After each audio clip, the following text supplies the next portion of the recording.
في kabajamtoota keenya diraamaa jaalala baddu viidiyoo kana guutuu isaa bilkisaa tuubirratti akka daawwatan isin afeera.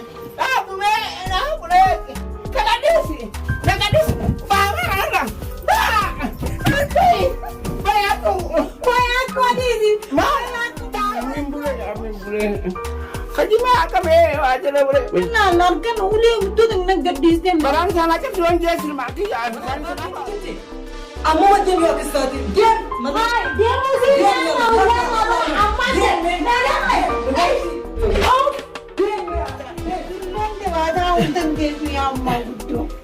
Kala mana abbaa kiyyaa gaafa hin jiraatu ni takka beela'een beeku dheeboteen beeku osoo nan hin jenne ijatti yaraan abeera.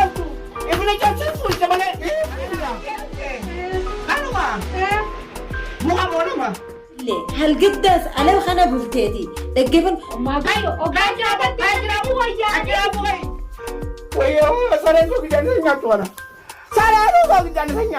Aniin tun ilmoo namaati.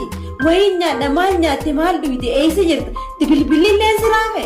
Sareen soogichaan isa nyaattu an sukkara dibeetiin isa nyaadha bareedaan naatee jira. Waa barate nama bareedaa kootaa fi karabattaa waraansa nama gosa kaafisiisa kana jettee nama muka ni qoraniin jaaban qoraniin fidanii. يا حبيبتي تيندي لا لا عليك Maal? Hai maamu seena isa kude. Akaakoo kan itti tuutee fide kanaa bakka dhaba.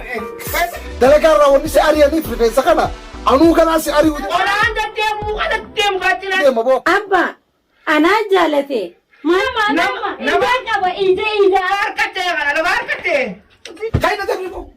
Nagaddeesi. Nagaddeesi. Baaba kanarra. Irumaa hundeatu ganaa agarteemta dursanii. Intalatti ijaan agartu.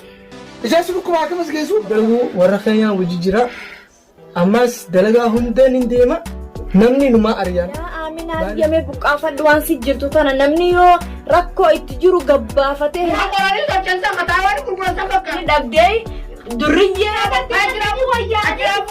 Ijaan si dhukkubaa akkamas geessu. Maal ta'e? Ummaanti irra wayyaatiin see inni faan isii irra daran ta'e waan ta'e. Akkami ati? Tajaajila waan gaggeessaa.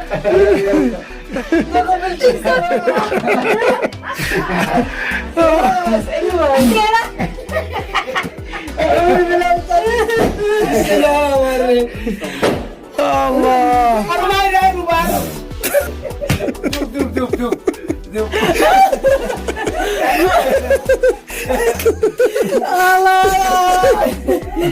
Uka dapat siapa?